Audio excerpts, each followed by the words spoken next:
Longtemps décriée, la création d'entreprises relève d'un parcours de combattants en République du Congo. Un véritable casse-tête pour les entrepreneurs et porteurs de projets qui se trouvent souvent confrontés à cette triste réalité. Dans le souci de pallier ce problème, les acteurs de l'entreprise au Congo se sont concertés ce 4 novembre à Brazzaville pour échanger autour des réformes contenues dans le projet de loi des finances exercice 2023 soumis au gouvernement. Notre concertation de ce jour vous invite à vous prononcer sur les points ci-après.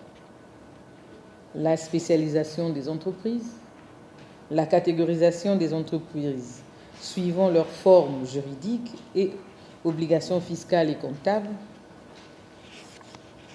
Ces deux points constituent les grands axes qui fixent l'esprit de la licence unique d'exploitation des entreprises. Cette licence se veut être le document administratif de référence de toutes les entreprises nationales dans notre pays.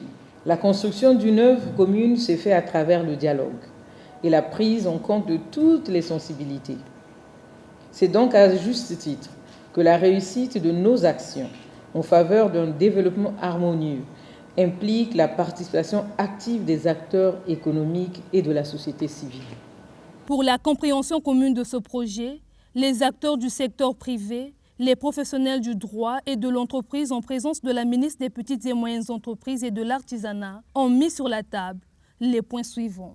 La spécialisation des entreprises et sa catégorisation suivant leurs formes juridiques et obligations fiscales et comptables. Un chantier ouvert dont les réflexions devraient être encore mûries. C'est une démarche de plus qui tend à prouver que l'administration congolaise prend à cœur l'application du principe de dialogue public-privé. C'est une démarche qui s'inscrit dans le cadre de l'amélioration du climat des affaires. Aujourd'hui, nous avons été conviés à discuter avec le ministère des PME pour trouver ensemble des solutions à la question de la constitution des entreprises, à savoir quelles sont les réformes adéquates pour aider notre État à être compétitif. Nous savons que dans 8 ans, nous serons en plein dans la ZLECAf. Mais qui seront ces Congolais-là qui seront à même de pouvoir présenter leurs entreprises sur le marché international africain? Ce sujet appelle à des modifications des lois concernant le code des impôts, concernant les lois sur le commerce, mais aussi nous avons très respectueusement appelé l'attention des uns et des autres sur le fait que nous sommes sur le chemin de l'ouverture de nos frontières parce qu'il y a eu la zone de libre-échange économique en Afrique.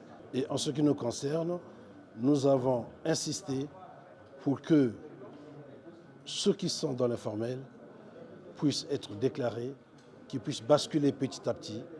L'Agence congolaise pour la création des entreprises, vitrine du gouvernement congolais, en collaboration avec les acteurs de l'entreprise au Congo, voit en ce projet un ouf de soulagement qui viendra assainir le climat des affaires au Congo.